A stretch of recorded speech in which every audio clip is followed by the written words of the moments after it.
Share record dulu. Assalamualaikum warahmatullahi wabarakatuh. Kali ini kita bertemu kembali untuk mata kuliah ekonometrika. Ya, suara Ibu terdengar ya? Tadi saya sudah tes suara.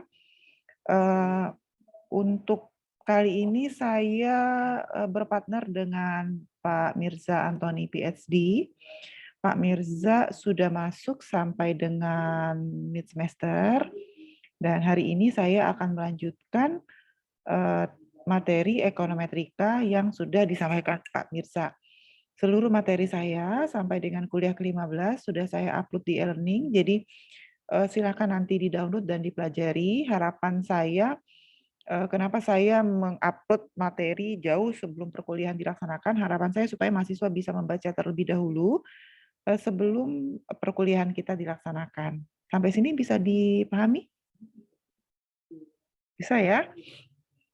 Saya yakin juga Pak Mirza sudah banyak menjelaskan terkait dengan apa itu mata kuliah ekonometrika. Jadi terakhir waktu statistik bidang sosek pengajarnya saya bukan ya, atau ada dosen lain? Ibu. Oh saya ya, saya sama Pak Mirza juga ya waktu statistik bidang sosek ya? Atau oke. Jadi kalau di statistik bidang sosek itu kita sudah mempelajari bagaimana metode analisis untuk data-data yang terkait dengan paling banyak 2 variabel. Jadi statistik bidang sosek itu menganalisis paling banyak 2 variabel, misalnya membandingkan kondisi sebelum sesudah itu sebetulnya hanya 1 variabel ya. Jadi nah ada kekurangan dari ilmu statistik bidang sosek. Apa itu? Karena statistik bidang sosek memiliki keterbatasan ketika analisis kita hanya ketika penelitian kita itu berkaitan dengan penelitian dengan banyak variabel. Jadi kenapa? Karena statistik bidang sosek itu maksimal cuma 2 variabel yang bisa dilihat melalui uji korelasi atau hubungan ya. Nah, sementara kalau kita bicara fenomena ekonomi, variabel ekonomi itu banyak sekali dan satu sama lain saling berhubungan. Kalau misalnya kita ingat di mata kuliah ekonomi makro, semoga masih ingat, bahwa pergerakan ekonomi makro, kita bicara pendapatan nasional saja, pendapatan nasional itu sudah dipengaruhi oleh 3 variabel. Jadi variabel pendapatan nasional itu dipengaruhi oleh konsumsi, dipengaruhi oleh investasi, dan dipengaruhi oleh pengeluaran pemerintah. Ya, kita baru bicara persamaan pendapatan nasional. Investasi sendiri ada banyak yang mempengaruhi, ada saving, ada tingkat bunga. Ya, jadi variabel ekonomi makro atau variabel ekonomi secara umum itu ternyata tidak bisa bergerak sendiri. Jadi ada interaksi antar variabel dan statistik bidang sosek tidak bisa melakukan analisis ketika variabel ekonomi yang mau diamati itu lebih dari 2. Bisa ikutin sampai sini? Ya, jadi ilmu ekonometrika adalah salah satu cabang ilmu yang bisa melakukan pengamatan untuk variabel penelitian yang lebih dari 2. Jadi bahkan ekonometrika itu bisa melakukan pengamatan lebih ratusan variabel. Kalau waktu saya disertasi, variabel penelitian saya ada 300 lebih. Nah, itu bisa langsung dianalisis dengan menggunakan mata kuliah ekonometrika. Pada awal kelahirannya, mata kuliah ekonometrika ini sebetulnya namanya ekonometrika. Maka dia gabungan dari apa? Ingat nggak Pak Mirja bilang apa? Gabungan dari 3 bidang ilmu. Apa itu coba? Zulfadila masih ingat? Gabungan dari 3 bidang ilmu, apa kata Pak Mirza, ilmu apa aja? Ilmu ekonomi, Ekonomi, statistika, dan matematika, Bu. betul. Jadi dia gabungan 3 bidang ilmu, yaitu ekonomi, statistika, dan matematika. Makanya namanya ekonometrika. Jadi pada awal kelahirannya, ekonometrika itu sebetulnya untuk menyelesaikan masalah ekonomi. Walaupun saat ini ekonometrika tidak hanya untuk menyelesaikan masalah ekonomi, jadi bidang politik, kemudian sosial, ya, bahkan teknik itu atau teman-teman kita di budidaya itu semua sudah menggunakan ekonometrika. Jadi sudah bisa lebih luas walaupun awalnya digunakan untuk bidang ekonomi. Nah, pada saat belajar dengan Pak Mirza di awal, Pak Mirza menjelaskan ekonometrika itu yang paling sederhana. Model yang paling sederhana namanya linear apa? Regresi Apa yang paling sederhana? Regresi linier sederhana, Bu. Regresi linier sederhana. Jadi apa cirinya regresi linier sederhana itu? Sebelum nanti saya masuk dengan berbagai macam model ekonometrika lain, kita harus paham dulu yang awal. Ciri regresi linier sederhana itu apa? Coba Dantio Agung. Dantio, coba Dantio. Coba Dantio, kalau regresi linier sederhana ciri-cirinya apa ya? Ingat nggak kira-kira waktu yang disampaikan Pak Mirsa? Pasti udah pernah dibahas oleh Pak Mirsa. Ingat nggak coba? Apa ya? Ingat nggak? Ayo, apa? Dantio, apa ciri-ciri regresi linier sederhana? Febrianti Elni. Febrianti, silakan. Dantio mau jawab? Silakan Dantio mau jawab. Kalau Dantio mau jawab, silakan. Enggak, Bu, lanjut aja, Bu. Lanjut. Berarti belum bisa jawab ya, Dantio. Artinya nggak paham ya, regresi linier sederhana itu ciri-cirinya apa ya setelah sekian panjang 8 kali pertemuan mata kuliah ekonometrika. Betul, Dantio? Iya, Ibu. Betul, oke. Feby Mustika.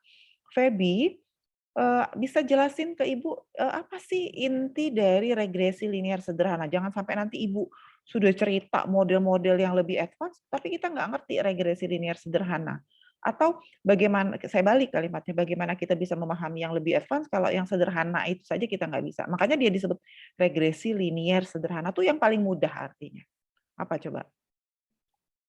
Resti, coba Resti. Resti? Resti ada di kelas nggak, Resti? Resti ada di kelas? Resti ada di kelas? Oke. Resti, Ibu remove ya, kalau nggak ada di kelas. Oke.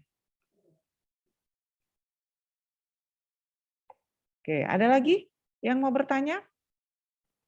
Ada yang mau bantu menjawab? Silakan raise hand yang bisa. Apa sih ciri dari regresi linier sederhana? Ada nggak yang bisa bantu? Sebelum saya, Kotrunada. Kotrunada, coba Kotrunada. Apa? Regresi linier sederhana? Izin menjawab, Ibu. Silakan. Kalau menurut saya itu kan regresi linier sederhana itu kan linear artinya satu arah. Nah, jadi kemudian sederhana itu dia tuh hanya menggunakan dua variabel, ada variabel yang independen dan dependen. Kemudian juga dalam bentuknya itu kalau nggak salah kemarin dipelajari mengenai ada yang namanya intercept dan slope gitu. Oke. Dan ada Ya. juga error variance. Oke, jadi semua baik, terima kasih sudah lengkap. Kotrunada, terima kasih. Ya, semoga yang lain juga, maksud saya dari sekian banyak yang ditanya, tadi berapa? 5 orang yang ditanya, 1 yang jawab, berarti 20% yang memahami apa yang sudah disampaikan terkait regresi linier sederhana. Kira-kira gitu kalau dia sampling ya. Berarti yang lain, terasa nanti saya kasih kuis dulu kalau gitu nanti. Sore kita kuis untuk mereview sampai sejauh mana pemahaman mahasiswa terhadap materi yang sudah disampaikan Pak Mirsa. Ya, saya perlu pasti dulu posisi mahasiswa ada di mana keilmuannya. Ya, jadi betul regresi linier. Nanti sebetulnya regresi itu sudah dijelasin Pak Mirza juga di kuliah keberapa gitu. Ada regresi linier, ada non linier. Nah, tapi artinya tidak lurus sebetulnya. Jadi linier, kurvanya lurus kalau regresi linier itu bukan hubungannya satu arah. Ya jadi kalau saya bingung juga karena kadang-kadang hubungannya jadi kalau kurva demand dan supply itu kan linier tuh, tapi kan ada yang hubungannya positif, ada yang hubungannya negatif. Jadi gitu. Jadi dia kalau dia dibilang bukan searah, tetapi kurvanya tuh nanti lurus kalau dia linier. Nah, tapi ciri terpenting dari regresi linier sederhana itu variabelnya cuma ada berapa? 2. Variabel bebas sama variabel terikat. Variabel bebasnya ada berapa? Coba Fahmi Ridwan, sudah mulai connect belum? Fahmi, variabel bebasnya ada berapa kalau regresi linier sederhana?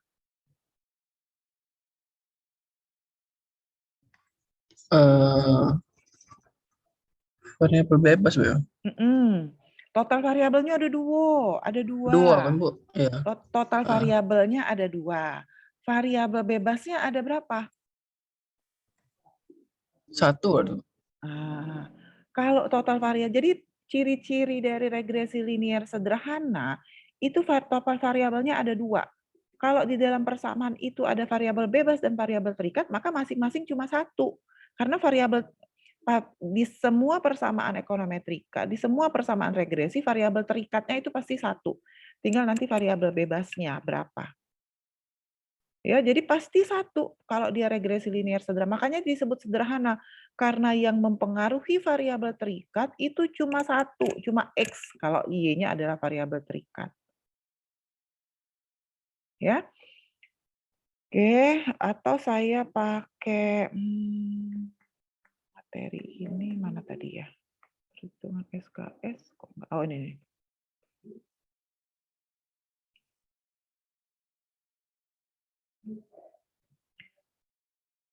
Jadi apa ciri dari variabel bebas? Dari persamaan regresi linear sederhana? Y sama dengan A ditambah B X plus error atau sisaan. Itu kalau dia regresinya adalah regresi sampel. Kan ada regresi populasi, ada regresi sampel. Kalau dia regresi populasi, bedanya Y sama dengan dia pakai alfa. Ini berarti persamaan untuk populasi. Kalau alfa sama beta itu untuk populasi. Nah, ya. Tapi kalau A dan B itu untuk sampel. Ini adalah error. Ya.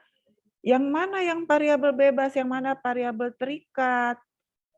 Oke, coba Aldo. Aldo, kalau X variabel apa, Aldo?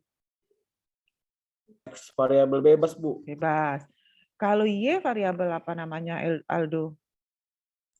Terikat. Terikat.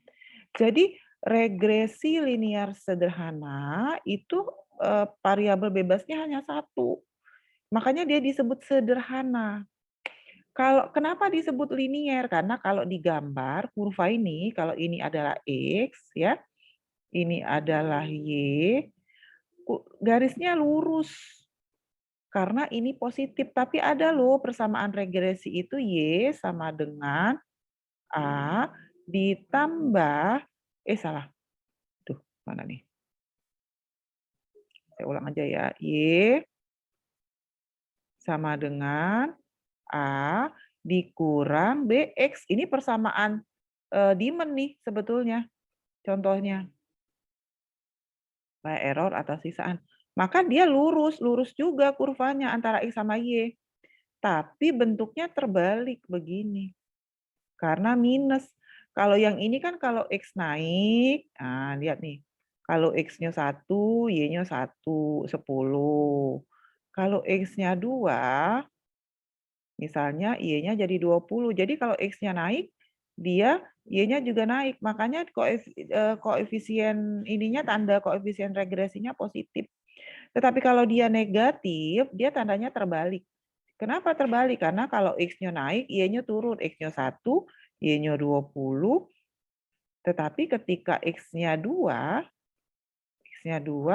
Y-nya malah jadi 10, terbalik. Ininya naik ke sini, ininya turun ke bawah. Kalau yang tandanya plus, ininya naik, ininya naik. Ini regresi sederhana.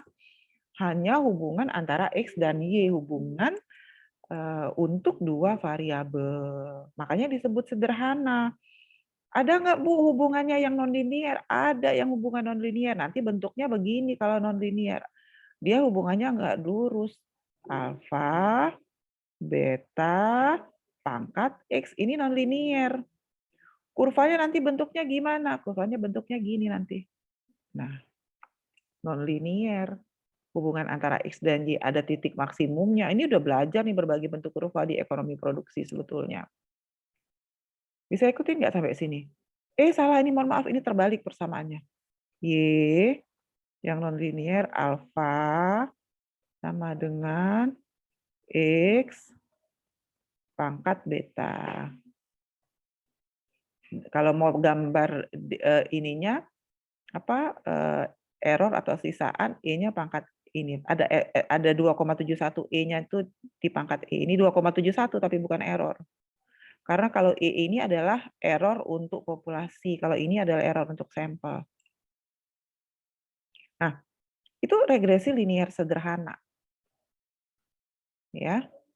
Sampai sini dia mau tanya nggak tentang regresi linear sederhana? Silakan. Ada yang mau tanya regresi linear sederhana? Oke, kalau nggak ada Ibu lanjut. Yang kedua yang diajarin, karena nanti Ibu akan masuk dengan berbagai model-model regresi yang lain gitu ya. Kalau mahasiswa nggak paham yang depan-depan, bagaimana kita bisa membangun model yang lebih lengkap.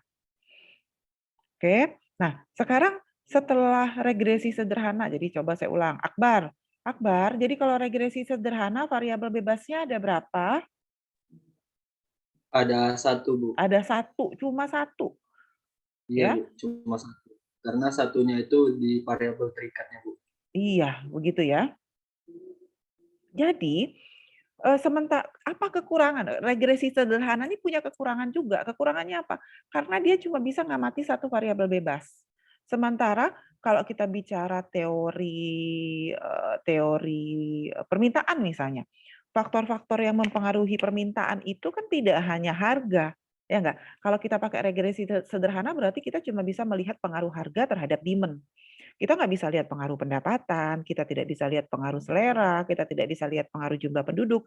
Padahal teori mengatakan bahwa yang mempengaruhi permintaan itu tidak hanya harga. Artinya persamaan ini nggak bisa nih dipakai kalau yang mau kita analisis itu lebih dari 1 variabel bebas.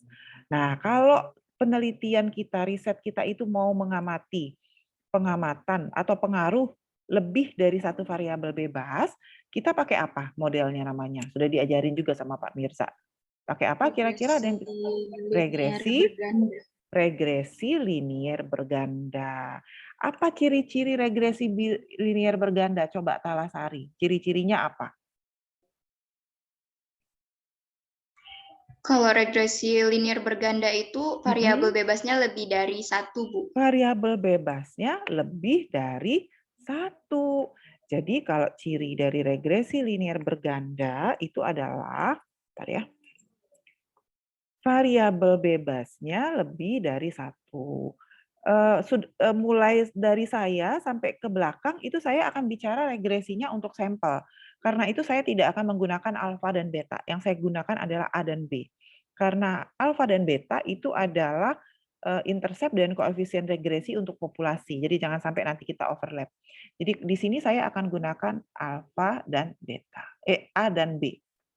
Oke, A BX1 ditambah CX2, boleh ditambah terus sampai apa lagi?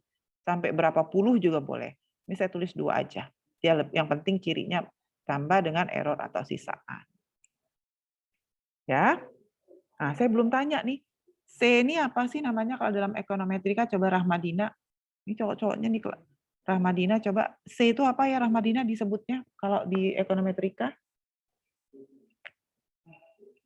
Disebut apa C? Coba, ayo. Variabel. Ya. Ya, Rahma. C tadi apa? Sudah sering loh disebut-sebut tadi teman-temannya juga udah sebut tuh di awal tadi. Ayo, Rahma, C itu apa?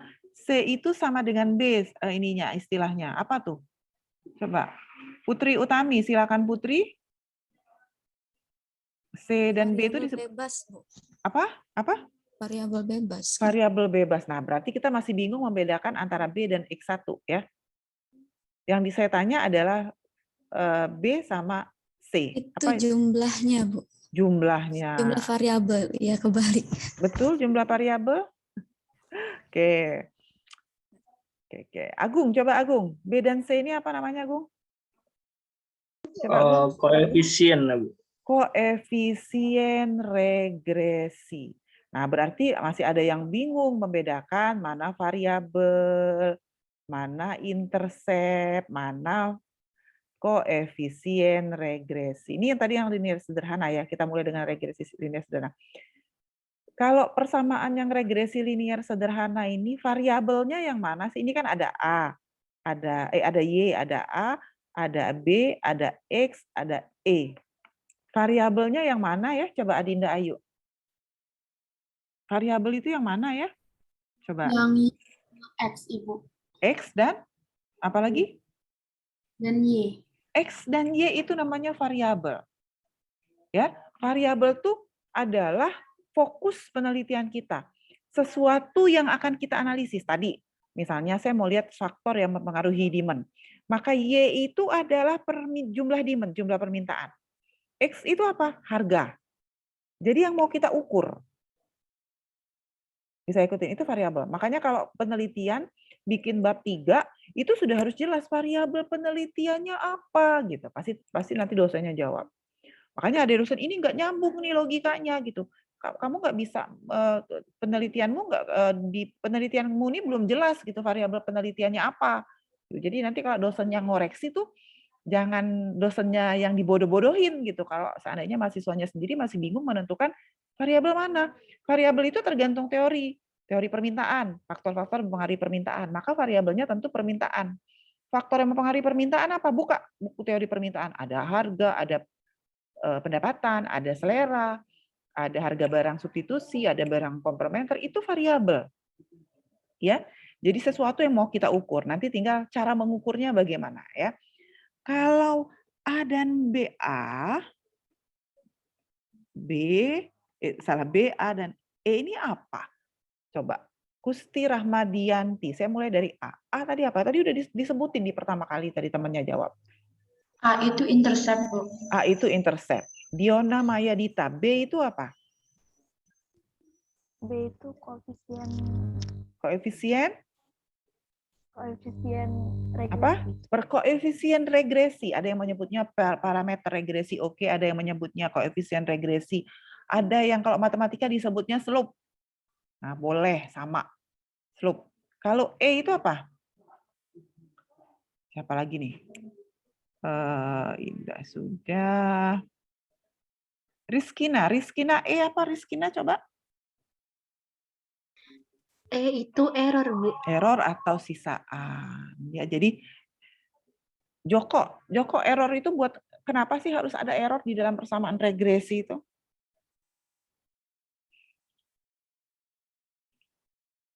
Seingat nggak? Pasti udah dijelasin sama Pak Mirza berkali-kali malah.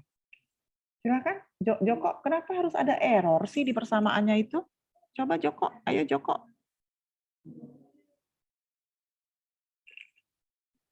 Ayo. Ayo. Nah, ini. Ayo gimana?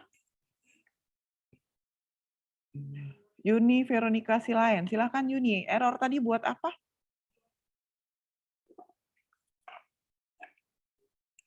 Error itu izin jawab. Iya, silakan. Error itu tuh kalau untuk menunjukkan kalau misal ada kesalahan dari perhitungan itu, Bu. Maaf kalau salah. Nah, iya betul. Jadi error itu untuk menangkap kemungkinan kesalahan dalam model, dalam pengujian, dalam perhitungan, dalam penarikan kesimpulan itu diambil dari ditangkap oleh error atau kesalahan masukin variabel aja itu kita ditangkapnya oleh error. Ya, jadi kesalahan-kesalahan kita itu ditangkapnya oleh error. Artinya nanti kalau errornya tinggi berarti model kita tuh nggak sesuai dengan populasi. Kan model yang ekonometrika yang kita bangun itu sebetulnya model berbasis sampel, bukan model berbasis populasi. Nah, sekarang ini yang linier selesai. Sekarang lihat yang regresi berganda. Tadi udah disampaikan temannya ciri regresi berganda. Saya harap tidak lupa lagi minggu depan. Ciri regresi berganda itu variabel bebasnya lebih dari satu. Lihat nih, lebih dari satu. Ada X1, ada X2. Ya, bisa. Jangan lupa lagi, Zumratul Aini. Zumratul Aini ada di kelas? Zumratul Aini. Nah, kalau yang atas ini variabelnya ada berapa? Itu variabelnya ada 3, yang satu variabel terikat Y, terus yang 2 lagi X1, X2 variabel bebas. Oke. Rama Wijaya, kalau A, B, dan C itu apa?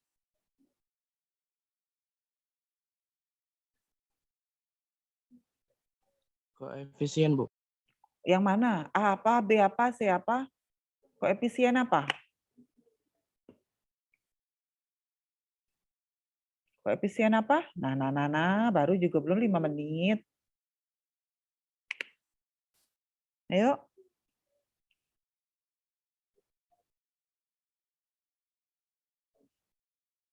Ayo.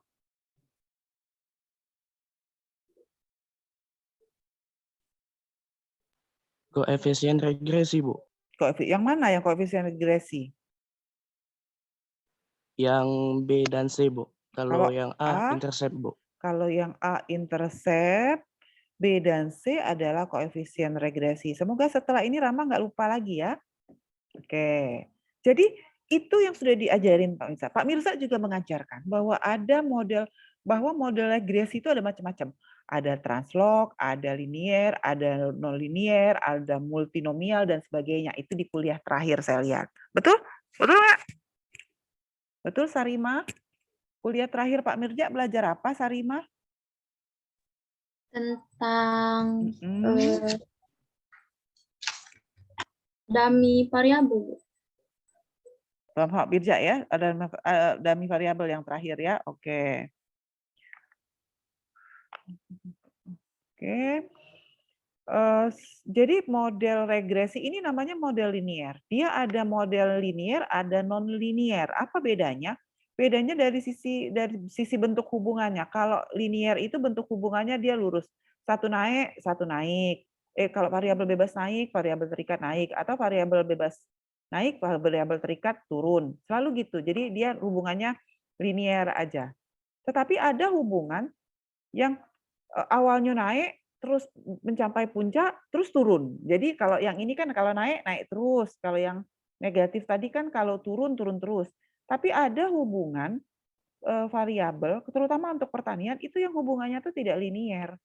Misalnya di pertanian. Saya ketika awal saya nanam, saya pakai pupuknya cuma 50 kilo.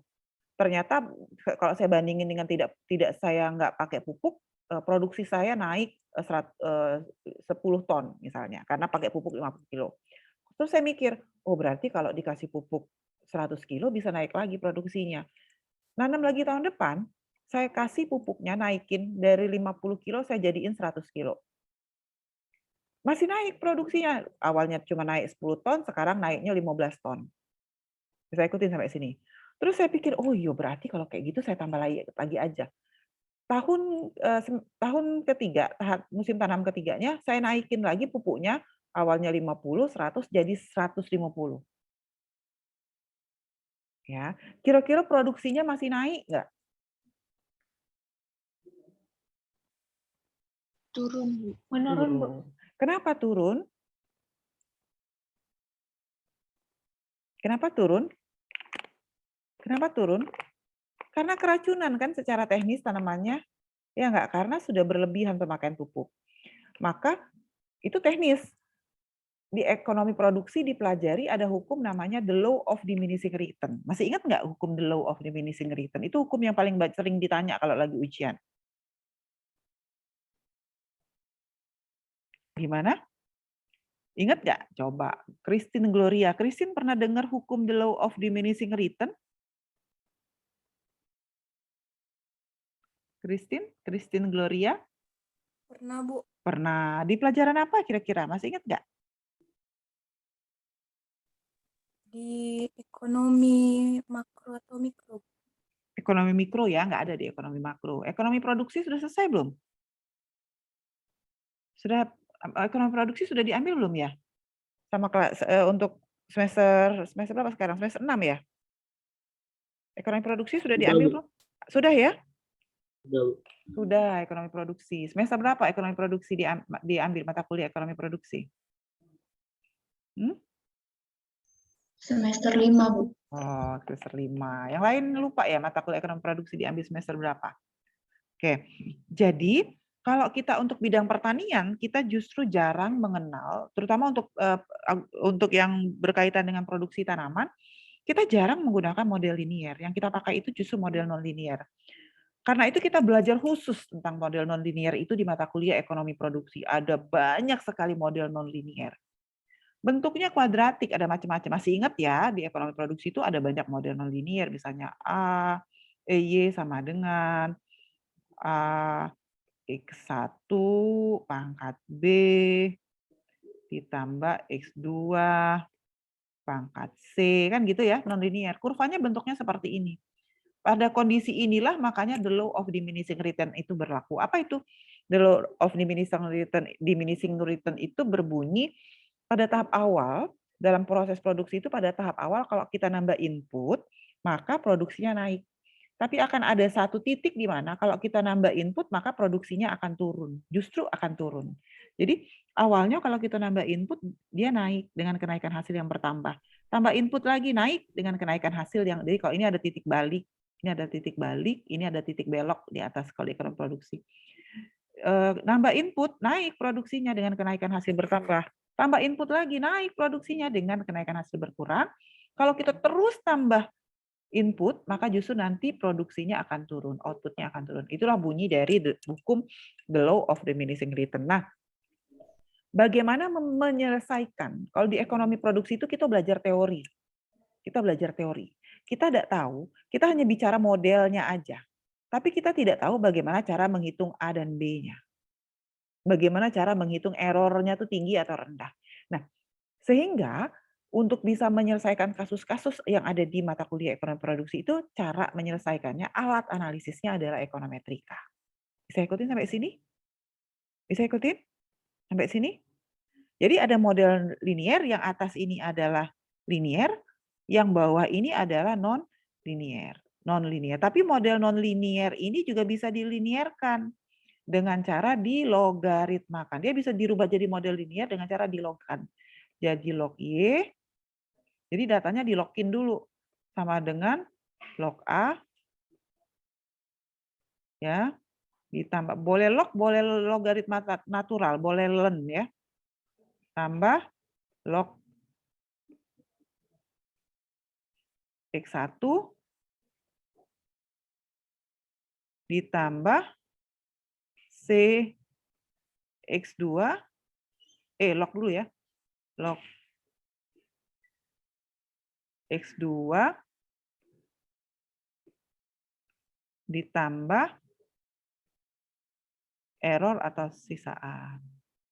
Nah, kalau dia sudah dilogkan, ini sudah jadi model linier. Tapi kalau yang ini model non-linier, yang atas ini.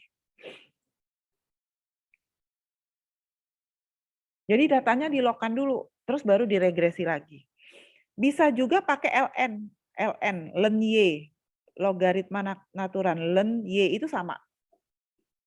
Ya, bisa pakai ln, terus yang lainnya sama. Tapi lognya diganti dengan len. Semuanya diganti dengan len. Sampai sini ada yang mau tanya, silahkan. Nggak ada, saya belum masuk ke materi saya. Sudah? Sudah dicatat?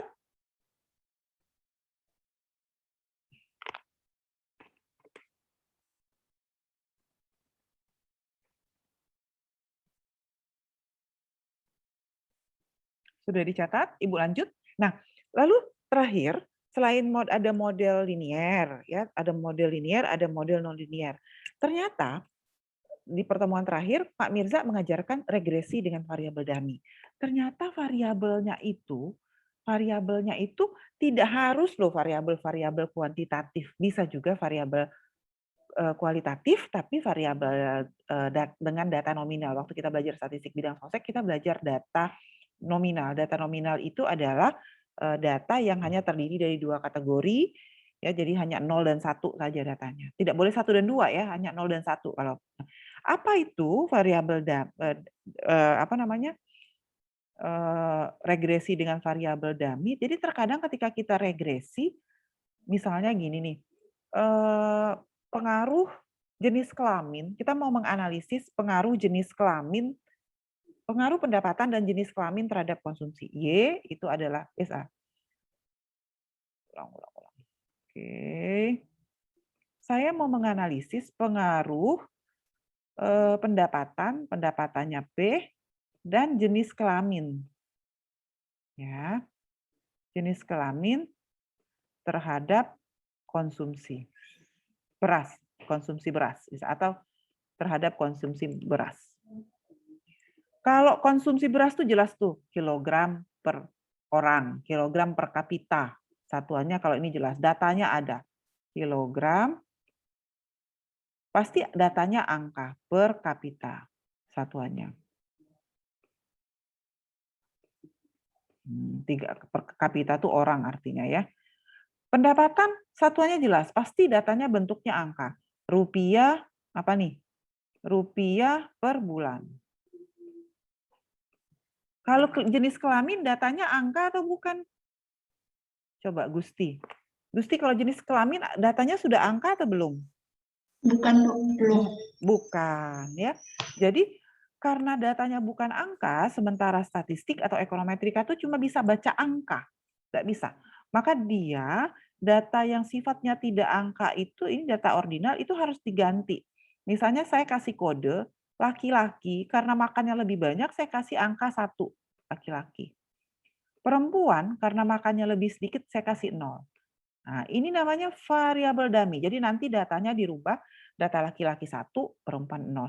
Nah, inilah namanya variabel dummy. Regresi dengan variabel dummy. Jadi bisa saja ketika kita menganalisis variabel-variabel yang kita amati itu bentuknya tidak angka. Apa yang misalnya selain jenis kelamin? Ada nggak contoh variabel lain yang ketika kita mau amati, itu ternyata dia tidak angka. Apa tuh contohnya? Etnis, ada lokal, ada pendatang. Ada Jawa, ada luar Jawa, itu kan tidak angka. Status pernikahan, menikah, tidak menikah. Status pendidikan, terdidik, tidak terdidik, itu tidak angka. Maka untuk melihat pengaruh pendidikan terhadap konsumsi, kita rubah dulu variabelnya menjadi variabel dummy. Sama, misalnya mau melihat dulu keputusan, faktor-faktor yang mempengaruhi keputusan wanita untuk bekerja, untuk masuk ke pasar kerja. Ya, jadi misalnya kita mau menganalisis faktor-faktor yang mempengaruhi keputusan wanita untuk masuk ke pasar kerja. Apa faktor yang mempengaruhi? Salah satunya adalah status pernikahan. Menikah, tidak menikah. Nah, itu datanya bentuknya tidak angka, kualitatif datanya. Maka kita harus kasih angka. Angkanya tidak boleh 1, 2 ya, tapi angkanya hanya 0 dan 1. Dia hanya 0 dan 1. Jadi tidak boleh 1 dan 2 itu nggak boleh kalau yang ini. Ya, dan datanya hanya 0 dan 1. Kalau 1, 2 itu dia kelipatan, nggak boleh. Nanti dia sudah jadi data ordinal. Kalau ordinal, dia harus di MSI dulu, metode di successive interval baru bisa masuk ke regresi. Bisa ikutin sampai sini, itu data dengan variabel dummy. Nah, variabel dummy itu bisa saja, kalau yang ini kan variabel dummy-nya sebagai variabel bebas ya. Tetapi variabel terikat ini juga bisa loh jadi variabel dummy.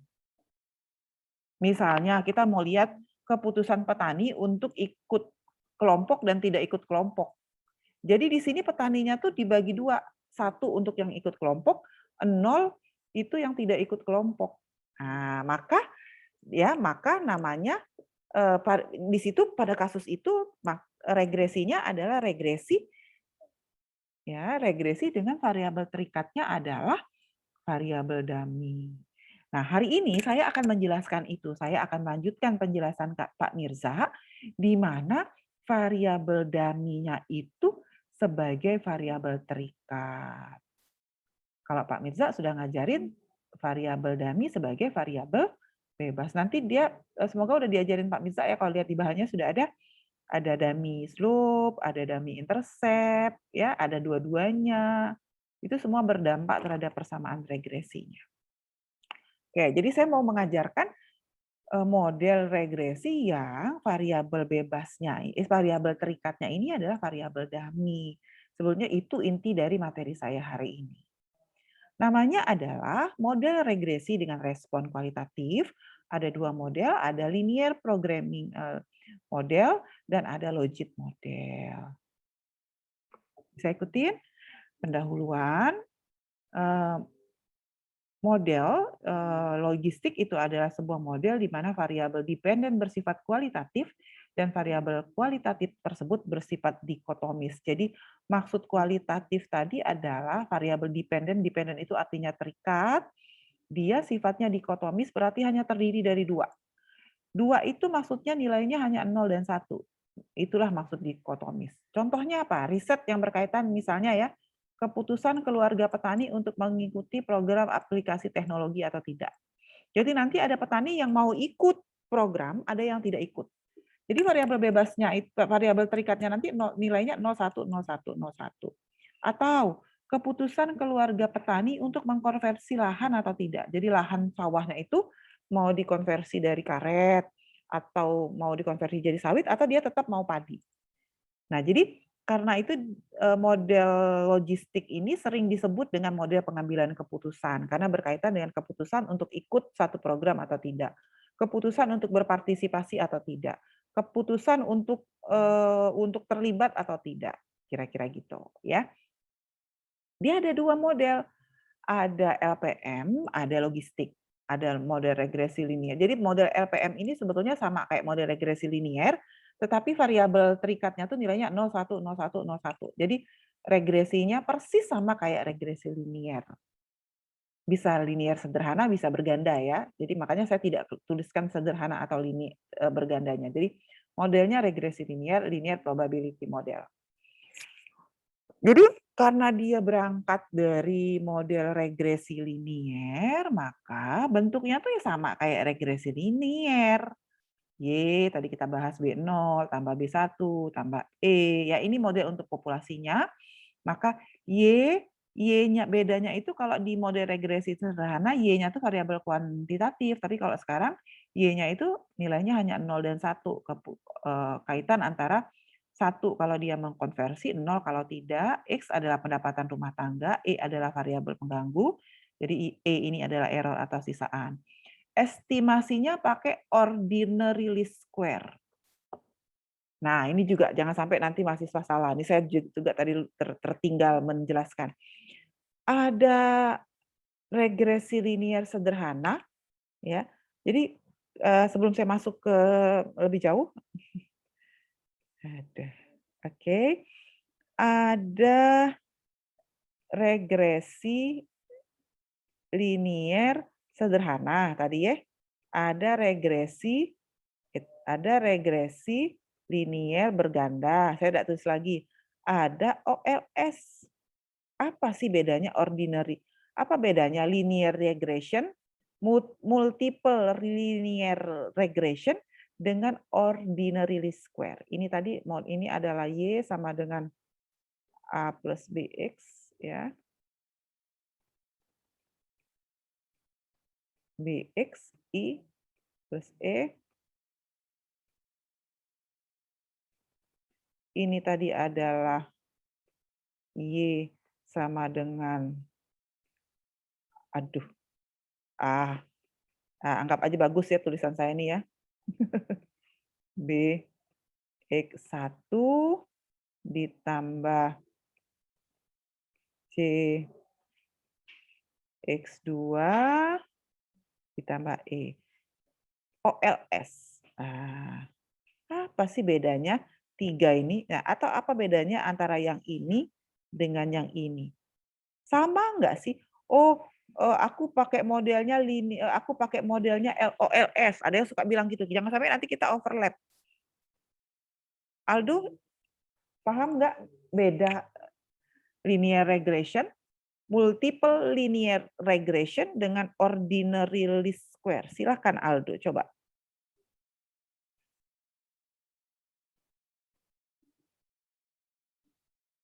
Mohon maaf, Bu. Yang tadi belum paham, Bu. Yang tadi belum paham.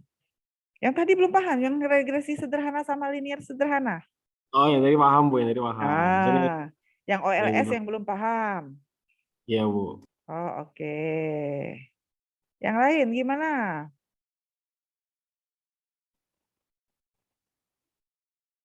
Ada nggak yang bisa bantu?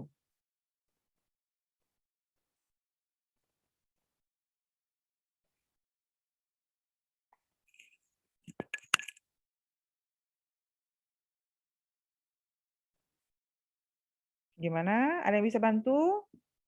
Nah, jadi jangan sampai nanti kita salah kaprah. Apa sih beda linear sederhana, linear berganda dengan OLS? OLS itu metode kuadrat terkecil ya kalau bahasa Indonesianya, atau ordinary least square. Jangan sampai nanti kebalik-balik. Jadi linear sederhana sama linear berganda itu adalah model ekonometrika. Nah, ini model model ekonometrikanya. Ya, jadi ini model ekonometrika. OLS itu apa? ordinary least square itu adalah metode estimasi. Nah, estimasi itu apa? Estimasi. Kita memperkirakan, estimation method. Apa itu?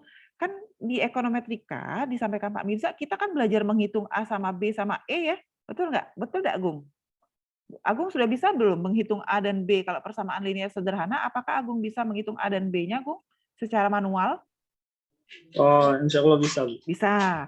Kalau regresi sederhana sudah diajarin, berganda sudah diajarin Pak Mirza juga, walaupun rumusnya agak panjang ya, cacing-cacingnya lebih banyak.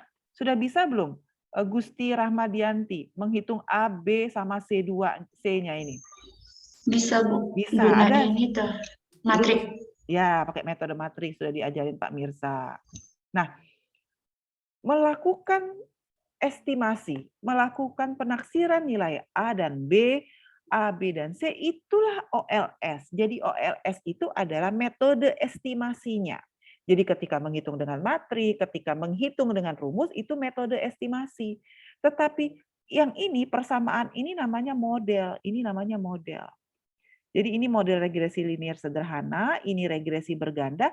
OLS ini adalah metode estimasi untuk menghitung intercept dan koefisien regresi. Itu bedanya. Ya, jadi OLS itu metode estimasi untuk menghitung intercept dan koefisien regresi. Materi saya itu sebetulnya sedikit hari ini, tapi ternyata banyak rewind ya. Sampai sini bisa paham? Bisa? Jadi beda antara model dengan metode estimasi. Untuk metode estimasi nanti saya akan mengajarkan metode estimasi lain selain OLS gitu. Jadi ada model ekonometrika lain yang harus diselesaikan tidak dengan OLS. Kalau yang diajarin Pak Mirza OLS, tapi nanti ada model yang tidak dengan OLS nyelesainnya. Tidak dengan metode kuadrat terkecil. Nah, saya lanjut. Metode logit, kalau dia pakai LPM, Linear Probability Model, dia pakainya OLS. Jadi pakai cara, walaupun di depannya nilainya 0,1, menghitung intercept dan koefisien regresinya bisa pakai rumus yang diajarin sama Pak Mirza. Bisa pakai SPSS yang diajarin oleh Pak Mirza. Bisa ikutin? Karena dia metode estimasinya menggunakan OLS. Bisa ikutin sampai sini? Ada keunggulan metode LPM ini, dia tuh paling sederhana dan paling mudah. Jadi kalau mau lihat keputusan petani untuk melakukan adopsi atau tidak, tuh pakai LPM tuh paling mudah. Karena tinggal ngubah data Y-nya jadi 01, 01, 01, tergantung petani yang diamati. Tetapi dia punya kekurangan, metode LPM ini. Kekurangannya biasanya model LPM ini mengalami heteroscedasticity. Ya, jadi ini nih, ada masalah dengan pengganggu. Jadi biasanya dia ada masalah heteroscedasticity. Nah, itu yang menyebabkan sementara jadi data kalau di dalam ekonometrika itu ada asumsi klasik yang harus dipenuhi ya. Jadi dia mengalami jadi heteroscedasticity itu artinya variansnya tidak konstan. Variasinya tuh beda simpangan antara satu data dengan data yang lain itu tinggi. Mungkin nanti ada petani yang 2 hektar, ada petani yang 20 hektar, itu variasinya tinggi. Jadi datanya tuh tidak homoscedasticity. Datanya hetero. Ada gangguan varians. Maka LPM ini jarang dipakai. Ya, nah ini contohnya ilustrasi ya. Kita bikin model faktor yang mempengaruhi keputusan petani untuk menjadi anggota koperasi, mau jadi anggota mau menjadi anggota, tidak menjadi anggota. Faktor yang mempengaruhi keputusan itu ada jenis produk, fleksibilitas keanggotaan, respon pengurus, harga, jaringan, dan paten. Maka ini modelnya sampai terus. Ini model regresi linear atau non-linear. Nih, Zadila Sandri. Zadila ini model regresi linear atau non-linear, Zadila?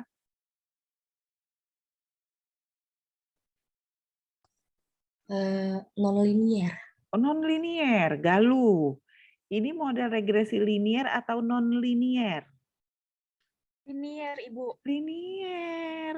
Ingetin kalau non-linear itu biasanya ada pangkat-pangkat, itu non-linear. Ya, kalau yang di ekonomi produksi itu, nah itu rata-rata model non-linear semua tuh di ekonomi produksi. Ini non-linear nih. Nah, ini, mohon maaf. Ini linear semua. Jangan salah lagi bedain mana linear, mana non-linear. Dosennya udah sampai berkuah-kuah gitu ya, kok masih nggak paham juga. Ini linear. Nah, sekarang Fiska Alicia.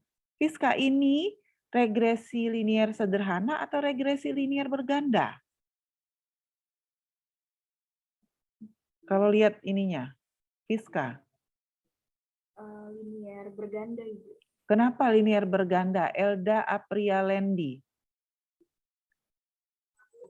Iya, Ibu. Ya, kenapa nih model betul Anda siapa tadi bilang?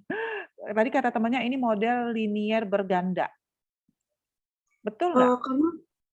Karena variabelnya banyak, Bu. Di sini ada X1, Variabel X2, apa yang banyak? Variabel apa? variabel terikatnya, Ibu. Variabel terikat. Betul nggak Anissa variabel terikatnya yang banyak? Variabel bebasnya, Ibu, yang banyak. Variabel bebas. Nah, berarti masih bingung beda ke mana variabel bebas, mana variabel terikat. Nurrahman Putri Ramadhani. Kalau Y itu variabel Nurrahmah Putri Ramadhani. Kalau Y itu variabel bebas atau variabel terikat? Variabel terikat, Ibu. Terikat. Febri Hadalfi. Kalau X6 itu variabel bebas atau variabel terikat? Variabel bebas, Ibu. Variabel bebas. Kalau yang kanan, jangan lupa lagi. Yang kanan ini, yang kanan nih. Jangan beda lagi ya, nanti salah lagi. B. Nih. Ini semua variabel bebas. Kenapa disebut variabel bebas? Karena ada yang mempengaruhi. Mereka ini sendirian di sini. Nggak ada yang mempengaruhi. Kenapa Y disebut variabel terikat? Karena Y itu nilainya dipengaruhi oleh X1, dipengaruhi oleh X2, dipengaruhi oleh X3, dipengaruhi oleh X4. Jadi Y itu disebut variabel terikat karena dia dipengaruhi oleh variabel bebas. Tapi variabel bebas tuh nggak ada yang mempengaruhi, makanya dia bebas. Saya ikutin. Anastasia, B6 ini apa? B5 ini apa? Disebut apa? B5 ini Anastasia? B5 itu disebut apa tadi Anastasia? Variabel bebas, Bu. B6-nya, bukan X5-nya. B-nya ini nih. B6. Ya, B6 itu apa? B6 itu koefisien regresi, Bu. B6 ini adalah koefisien regresi. Fatih Nurhaliza. Kalau B2 apa, Fatih? Koefisien regresi, Bu. Koefisien regresi. Atau kalau mau lengkap, koefisien regresi untuk variabel bebas X2. Kan gitu. Ya, koefisien regresi untuk variabel bebas X2. Idham, Fajri. B0 apa Idham? Intercept, Bu. Intercept. Nah, untuk persamaan LPE, model LPE, untuk model regresi logistik, kita nggak bisa lagi hitung manual. Ya, jadi kita harus wajib pakai software. Kalau kita pakai persamaan LPM atau logistik, terus mau hitung manual tuh nggak selesai-selesai. Saya juga nggak bisa menghitungnya gitu. Jadi biasanya kita langsung masuk ke SPSS. Pak Mirza sudah pernah ajarin SPSS? Sudah rasanya ya? Sudah belum? Sudah, Ibu. Sudah ya. Jadi kalau model LPM, karena dia LPM, tadi saya sampaikan kalau LPM dia kan pakai OLS. Maka caranya sama dengan OLS. Nanti klik masukin datanya dulu ya di sini. Jangan lupa nama variabelnya dirubah. Jadi kalau ini datanya, kalau ini ngubah nama variabelnya jangan lupa diubah. Jenis skala datanya di sini di variable view jangan lupa dirubah. Kalau sudah klik analyze, regression dan pilihnya linear. Langsung kayak regresi linear berganda. Setelah itu nanti masuk ke sini, cari variabel terikatnya mana. Oh, variabel terikatnya kan faktor-faktor mempengaruhi keputusan. Lalu variabel bebasnya masukin, klik di sini, lalu nanti di sini ada variabel koperasi, klik di sininya nanti ada tanda panah ke kiri, klik di sini nanti dia pindah sini. Mau pindahin paten, klik patennya, nanti di sini yang ininya itu diklik nanti dia pindah sini. Caranya. Selanjutnya sambil azan di sini. Ini setelahnya nanti kita boleh klik statistik ya. Kalau statistik ini nanti kita belajar di mulai minggu depan. Statistik ini nanti ada beberapa yang harus kita klik untuk memeriksa apakah terjadi pelanggaran asumsi klasik, apakah datanya menyebar normal, itu nanti kliknya di sini, tapi saya tidak ajarkan hari ini. Kalau sudah, kita klik OK aja. Oke, dia keluarnya seperti ini loh, Cip. Nah, jadi kalau ketika manual, jadi kalau belajar ekonometrika, kita tetap harus belajar di awal, kita tetap harus belajar perhitungan manual karena itu filosofinya. Ya, tetapi ketika dalam level riset, jangan berpikir bahwa Bu, alangkah pentingnya Bu ngitungnya pakai matriks satu-satu, enggak. Ketika kita sudah masuk ke level riset, maka kita akan gunakan software. Jadi masukin data. Tadi ya saya sudah sampaikan, masukin data, pilih ini, pilih klik, udah usah ngitung lagi, udah sampai 5 menit, langsung klik OK, hasilnya langsung keluar. Tinggal dicek, apakah Pak Mirza bicara kan ya, ada 3 kriteria yang harus dicek untuk mengetahui apakah sebuah persamaan ekonometrika itu oke atau enggak. Nah, goodness of fit-nya terpenuhi atau tidak. Ada 3 kriteria nanti yang harus dicek. Apa tuh? Kriteria ekonomi, kriteria statistik, dan kriteria ekonometrik. Kriteria ekonomi, statistik, dan ekonometrik. Ya, bisa ikutin sampai sini. Nah, kalau kita mau lihat kriteria ekonomi, lihat nih di sini, lihatnya kriteria pertama, ngeceknya di sini, kriteria ekonomi ceknya di sini. Bagaimana pengaruh fleksibilitas keanggotaan terhadap keputusan? Oh, ternyata positif. Makin fleksibel berarti makin mau orang jadi anggota. Respon, dari tadi respon apa nih? Dia negatif kalau respon. Kalau harga negatif, kalau network positif, kalau patennya positif. Itu kalau mau lihat kriteria ekonomi, itu lihatnya dari apakah koefisien regresinya sesuai atau tidak dengan teori. Bisa ikutin ya. Misalnya nih, kan kalau harga naik, demand, coba Ranti Wulandari, kalau harga naik, demand-nya, kalau teori demand, teori permintaan itu, kalau harga naik, permintaan? Turun, Ibu. Turun, Bu. Apa Ranti? Nggak kedengeran Ranti?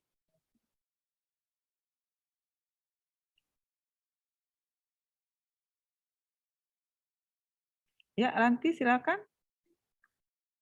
Turun, Bu. Turun, negatif ya. Nah, cek nanti koefisien. Oh, ternyata kalau teori negatif, cek di sininya negatif nggak? Oh, kalau positif berarti tidak sesuai sama teori ekonomi. Bahas kenapa nggak sesuai. Bisa ikutin sampai sini? Nah, mau lihat uji T. Kemarin kita nak menghitung uji T-nya manual sama Pak Mirza ya. Kalau di sini nggak, tinggal dikasih ini sudah nilai uji T. Dapatnya dari mana? Kalau mau ngecek betul nggak hasil SPSS-nya, uji T itu dapatnya dari beta dibagi standar error. Jadi 0,09 dibagi 0,197 itu dapatnya nanti min 0,047. Jadi ini dibagi ini standar error tuh dapatnya T. Nah, biasanya kalau kita belajar statistik bidang sosek sudah dapat T, buka dulu tabel T, cari dulu T hitung kan gitu. Kalau sekarang enggak, kita tinggal baca aja signifikansinya. Kalau kita pakai signifikansi 0,05 ya, pakai signifikansi 0,05, selagi nilai signifikan ini di bawah 0,05 berarti dia berpengaruh nyata. Nah, kalau enggak berarti tidak berpengaruh nyata. Lihat ada enggak di sini yang bawah? Oh, ternyata enggak ada. Berarti semua variabel yang diamati ini enggak berpengaruh nyata terhadap keputusan. Semuanya enggak berpengaruh. Sama-sama kalau mau lihat uji F, uji F itu adalah uji untuk melihat apakah variabel bebas secara bersama-sama, jadi disampaikan Pak Mirza ya, kalau saya yakin kalau uji F itu berguna atau uji ANOVA, analisis of varian, berguna untuk melihat apakah variabel bebas secara bersama-sama berpengaruh nyata terhadap variabel terikat.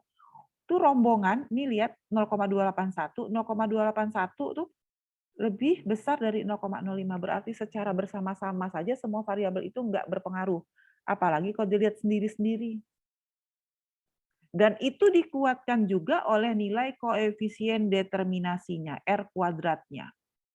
Nilai R kuadratnya ternyata kecil. Jadi pengaruh kemampuan variabel bebas, ini ya, ini nilai R kuadrat, R square.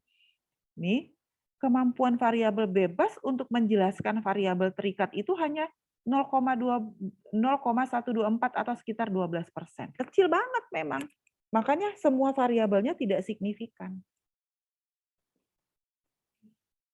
Variabel nih kalau mulai ini prediktor, ini variabel bebas, prediktor, dependent variabel itu koperasi berarti keputusan. Kalau mau baca ya. Sampai sini ada yang mau tanya nggak? Silahkan sebelum saya lanjutin dengan logistik.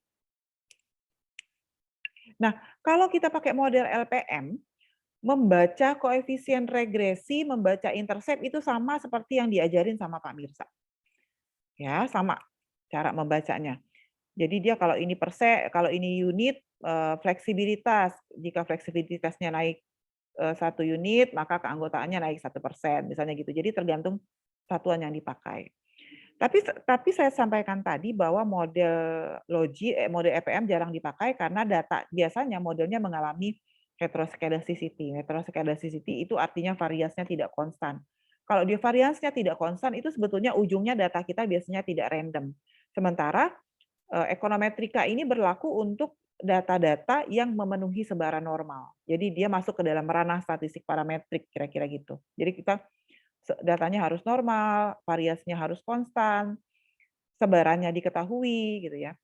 Makanya dia nggak boleh mengalami heteroscedasticity.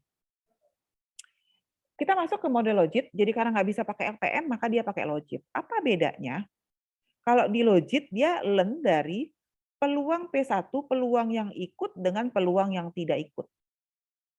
P1 itu peluang yang ikut, 1 min P itu peluang yang tidak ikut. Jadi kalau misalnya yang 20% yang tidak ikut, per 80% dilenkan. Kira-kira gitu. Nah, ini model regresinya, saya nggak jelasin matematisnya. Ini cara menghitung peluang kalau mau hitung peluangnya manual. Jadi kalau ini adalah jumlah populasi di setiap dusun, ini adalah jumlah yang jadi anggota, ini yang probabilitas menjadi anggota berarti 10/20 dan ini probabilitas yang tidak jadi anggota. Maka peluangnya adalah 0,20 dibagi 0,8 dapatnya 0,25. Terus untuk sampel selanjutnya juga seperti itu. Tetapi kita jangan susah-susah gitu loh. Kenapa? Karena SPSS sudah menyediakan fasilitas tanpa kita harus menghitung peluangnya. Jadi nanti tetap masukin 01 aja. Tetap masukin 01 untuk jadi anggota koperasi, ini datanya. Dan ini kalau dia ada paten itu dummy ya, 1 punya paten dan 0 tidak punya dummy. Tidak punya paten. Nah, kalau yang pakai LPM tadi bedanya apa sih? Kalau yang pakai LPM tadi kan kita pilih regression lalu pilih linear. Tetapi kalau kita pakai model logistik, kita pilihnya binary logistik. Jadi datanya tetap 0101, tapi jangan pilih linear, pilihnya binary logistik. Nanti sama ya, masukin datanya. Nah, di sini kita akan diminta untuk ini covariance-nya, kita klik nanti kategorikalnya, maka nanti ini klasifikasi Lemeshow-nya, case whitings-nya, all step ini semua diklik gitu ya, kecuali yang ini aja step masing-masing, lalu klik continue. Nanti langsung keluar hasilnya seperti ini. Lihat apa beda LPM dengan logistik. Kalau di LPM, mohon maaf, saya ubah dulu. Kalau di LPM, kita hasil analisis kita tuh hanya berhenti sampai signifikansi di sini. Dia nggak ada yang ini. Ada eksponensial B. Kalau pakai fungsi logistik, karena dia bicara peluang untuk ikut, keputusan untuk ikut dengan sesuatu, maka ada eksponensial B. Jadi kalau pakai logistik, koefisien regresinya itu nggak dibaca lagi. Yang dibaca itu hanya eksponensial B-nya. Signifikansi boleh tetap dibaca, tetapi yang kita baca itu ini eksponensial B. Apa itu eksponensial B? Cara membaca hasil estimasi dengan fungsi logistik. Ya, tadi saya sampaikan kita baca eksponensial B. Eksponensial B ini sebetulnya dapatnya dari, atau sering disebut dengan odds ratio nih. Odds ratio itu adalah E, dihitungnya yang eksponensial B tadi dihitungnya dari E di pangkat B. E-nya adalah 2,71 dikali koefisien regresi. Jadi coba lah cek. Yang ini eksponensial B ini Ini. Nih. Dapatnya dari 2,71 dikali dengan yang ini 0,743 dikali 0,743. Jadi ini adalah E-nya tadi ya. E-nya yang ini bukan dikali, pangkat ya, pangkat. 2,71 pangkat 0,743 karena E pangkat B kan tadi rumusnya kan dipangkatkan. Bisa nggak ngitungnya di Excel pakai pangkat? Bisa ya, pakai yang di huruf kalau di laptop tuh di atas angka 6 tuh ada yang seperti ini, ada yang gini, di atas angka 6 tuh ada yang begini, maka klik shift. Jadi nanti 2,71 sama dengan kalau di Excel sama dengan 2,71 pangkatnya itu klik yang tadi di atas 6 shift yang ini kali 2,743. Nanti dapatnya 2,102.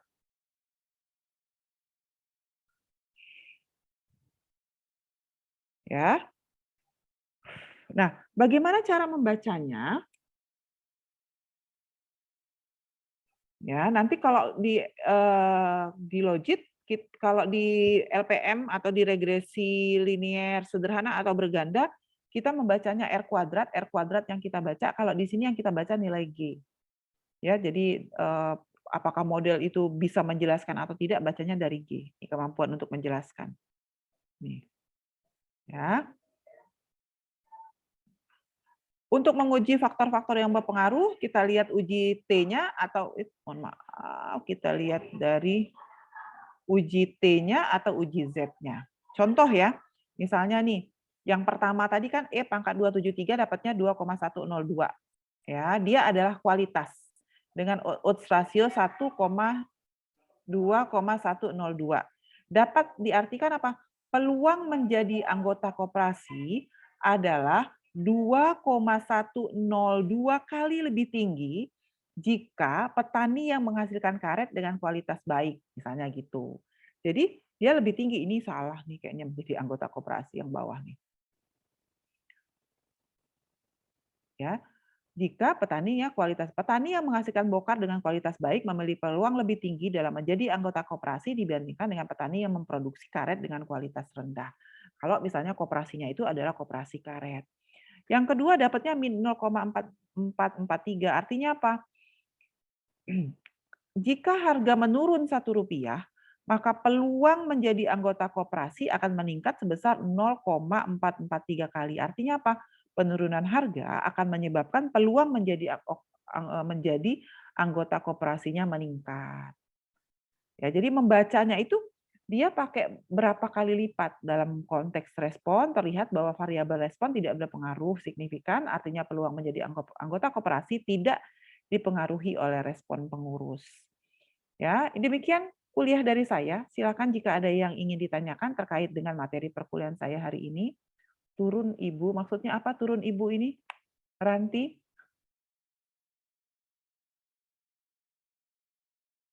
Ranti ada apa? Itu Bu, pertanyaan Ibu sebelumnya. Oh, oke. Ya, oke. Ada yang mau bertanya nggak? Clear nggak kira-kira? Beda mulai dari regresi linear sederhana, masuk ke regresi berganda, masuk ke regresi dengan variabel dummy. Jadi kalau regresi variabel dummy itu bisa nanti regresi sederhana, bisa regresi berganda, bisa regresi logistik, gitu ya. Bisa ikutin nggak sampai sini? Sudah ada asistennya belum ya kelas ini ya? Pak Mirza udah dapat asisten belum? Sudah asistensi? Belum. Belum. Oke. Nanti coba saya cari asisten ya. Oke, ada yang mau tanya sampai sini terkait materi perkuliahan hari ini? Bisa dipahami Azahra apa ya, silakan. Raise hand ya biar kelihatan siapa yang bertanya. Rahmadina yang mau bertanya? Rahmadina, silakan Rahmadina. Iya Ibu, yang untuk OLS sama model logit itu masih menggunakan error term tidak Ibu? Masih. Makanya di sini ada Terus standar cara ngeceknya gimana Bu? ini. Nah, di sini sudah ada error termnya sudah muncul. Mohon maaf. Sudah keluar sendiri error termnya. Tadi kita mencari uji T-nya tadi. Nih, standar error.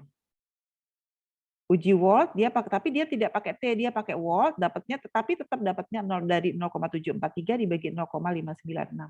Tetap semua persamaan regresi itu harus mempertimbangkan error. Nanti error ini gunanya buat apa?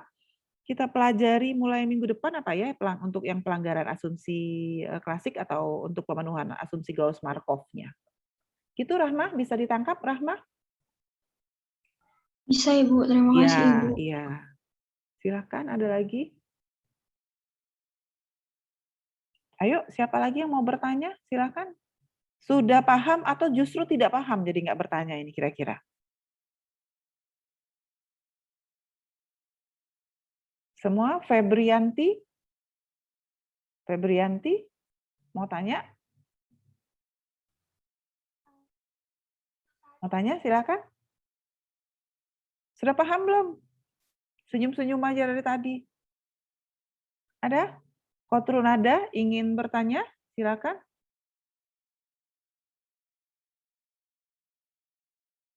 Kotrunada nggak ada? Oke. Kalau tidak ada, nanti akan ada kuis di e-learning ya. Nanti saya kabari PJ kelas untuk kapan waktu mengerjakan kuisnya. Terima kasih atas perhatiannya. Salam sehat selalu. Jangan lupa jaga protokol kesehatan. Semoga semester depan kita sudah bisa kuliah offline ya. Semoga semua sudah vaksin lengkap supaya nanti semester depan sudah bisa kuliah offline. Terima kasih. Wassalamualaikum warahmatullahi wabarakatuh.